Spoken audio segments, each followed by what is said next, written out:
खुलुमबाय रायजोफोर दिनैनि गोदान भिडिअ बयखौबो बरायबाय दासिमनि माखासे गोनां खौरांफोर लाबोदों नोंथांमोना भिडिअखौ जोबजासिम नायलांदो भिडिअखौ मोजां मोनोब्ला अन्नानै मोनसे लाइक खालामदो आरो सानफ्रोमबोनि खौरां लानो थाखाय चेनेलखौ साबस्क्राइब खालामनानै बेल आइकनखौबो अलाव होनानै लादो अब्ला दासिमनि खौरांफोरा फारियै नर्थ बङाइगाव पुलिस स्टेशनाव दुंहाव थासारि दाय गैयै सुबुंखौ हमना लाबोनानै देहायारि गोख्रों साजा होनायनि अजद बालेश्वर मुंनि सुबुङा SBI निफ्राय 2 लाख रां दिहुनना लाबोदोंमोन। रांखौ महेश ठाकुरनि सिलरनि ड्रयाराव दोनथ'नानै पेसाब खालामनो थांदोंमोन। फैफिननानै रांखौ लानो नागिरब्ला राङा ड्रयाराव गैला। जाउनाव नर्थ बङाइगाव पुलिस स्टेशनाव एजाहार होयो। पुलिसआ नायबिजिरनानै राजेन्द्र रय मुंनि सासे टेम्पु ड्राइभारखौ सन्देह खालामनानै हमना लाङो। राजेन्द्र रयखौ मोब्लिब शट होनानै गोख्रोङै देहायारि साजा होनानै देहा फाहामसालियाव लांनो गोनां जालायनाय थासारि खालामदों होनना गोख्रों अजद होदों राजेन्द्र रयनि नखरा।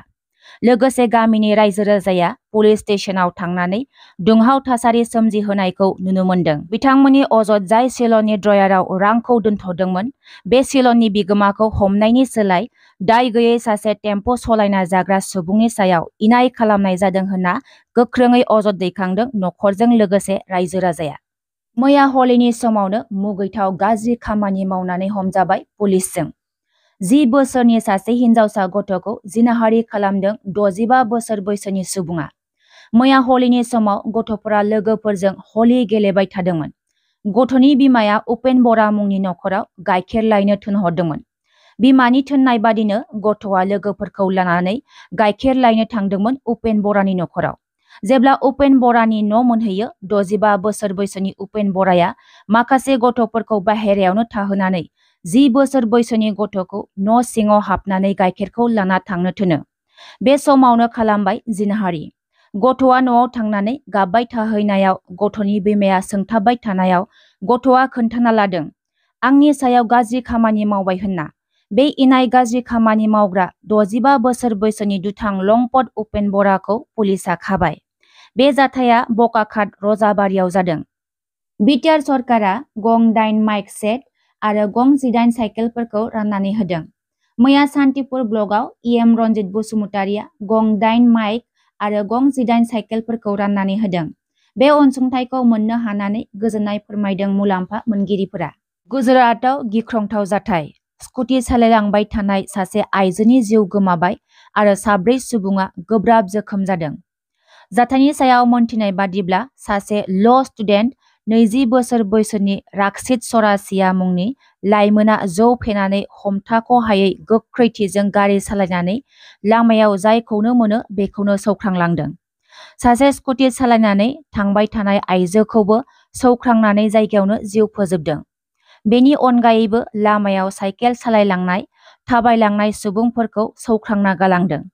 बेफोर जाथायखौ खालामनानै गुजरातनि राजा लामायाव ओंखारनानै जौ फेनाय लाइमोना हज्रिखाव बुंदों एनादार राउन्ड। मोनथिनाय बादिब्ला जाथाय खालामग्रा लाइमोना उत्तर प्रदेशनि थागिबि गुजरातनि बाड'दारायाव PGआव थायोमोन ल' फरायगासिनो दंमोन। बांद्राय जौ फेनानैनो बे जाथाया जादों होनना मोनथिनो मोन्दों। जाथाय खालामग्रा ल' स्टुडेन्ट राक्षित सरासिखौ पुलिसआ खाबाय। मिरु दुलाराय बर' फरायसा आफादनि गा 57थि बोसोरसालिया जथुम्माया थांनाय 13 मार्चनिफ्राय जागासिनो। दिनै 3थि सान। मैयानि सानाव आसाम गौरब बान्था मोनगिरि बारलांफा नार्जारिखौ बरायनायजों लोगोसे मान बावदों। पद्मश्री बान्था मोनगिरि प्रफेसार अनिल बर'खौ बरायनायजों लोगोसे मान बावदों। साहित्य एकाडेमि बान्था मोनगिरि अरन राजा बसुमतारिखौ बरायनायजों लोगोसे मान बावदों। साहित्य एकाडेमिनि बान्था मोनगिरि सेल्फ मेड रानी बर'खौ बरायनायजों लोगोसे मान बावदों। बिथांमोननि अनगायैबो जथुम्मायाव सफैनो हानाय गोबां माननि आलासिफोरखौ मान बावदों। बे जथुम्मायावनो बायदि रोखोमनि गेलेनाय बादायलायनायफोरखौबो नुनो मोन्दों। भलिबल बादायलायनाय, देंखोमु 1, 2, 3 बादायलायनाय।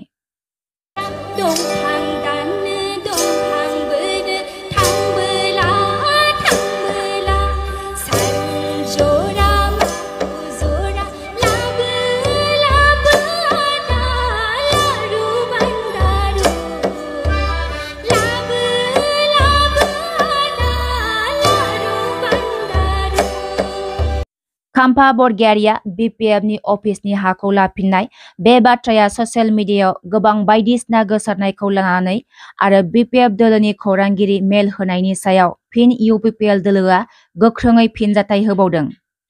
मेला मूल उद्देश्य बेनो जाहैबाय मानो होनब्ला मैयाहाय जोङो मोनसे निउस नुनो मोनदों नालाय जेनेबा खाम्फा सार बिथाङा ना गावनि सोरजिखानाय हायाखौ माने टेम्परारि हिसाबै माने BPF बिथाङा BPF आव दंनाय समाव माने BPF प्राइमारि सोलिनो थाखाय माने जास्ट हगारथ'नायल' जादोंमोन। दा बेखौ लानानै जोङो बिथांमोननि बे निउसखौ नुना जों बिराद बिथांमोननि जाना जों लाजिनाय मोनदों आरो मा लाजिनाया बेनो जाहैबाय मानो होनना बुङोबा माने बिथां खाम्फा सारा जास्ट माने हगारथ'नायल' जाहैदोंमोन गावनि न'खौ माने गाव सारा BPF आव दंनाय समाव दे सोलिथ' होननानै हगारनाय जादोंमोन आरोखि। दा बेखौ लानानै बिथांमोना मा बुंदों माने जाय मैयाहाय जों नुनो मोनदों सानै साथामसो मानसिखौ खाम्फा सारि एगेन्स्ट बुंनायखौ नाथाय बिथांमोना जे बे निउसखौ नुनानै गावसिनि जेंनाया रोखा जाबाय बेखौ नुनानै बिथांमोना माने बे निउसखौ होदों खिन्थु जोङो बिथांमोननि बे मैयानि निउसखौना जोङो बिथांमोननि बाथ्राखौना जोङो लाजिनाय मोनदों।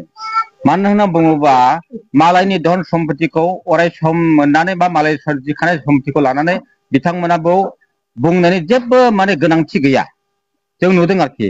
दा जोंबो दिनै बिथाङा UPPL आव फैबाय हिसाबै खाम्फा सारा जेनेबा जोंनो बिथाङा जोंबो हगारथ'बाय जोंबोथ' बेखौ उनाव जोंनो होदोंथा जों बुंनो हाना बिथांनि सोरजिनाय सम्पतिजों हगारथ'नायल'सो जास्ट हगारथ'नायल' बेखौ अराय सम मोननो लुबैनानै माने बिथांमोना मा जाहैबाय माने बे BPF अफिसखौ हगारनानै जोंनि UPPL अफिस खालामनायखौ नुनानै माने गावसिनि जेंनाया 100% रोखा जाबाय होननानै बिथांमोना मैयाहाय माने प्रेस मिट लानाय जादों आरोखि। जोङो माने जोबोद लाजिनाय मोनदों।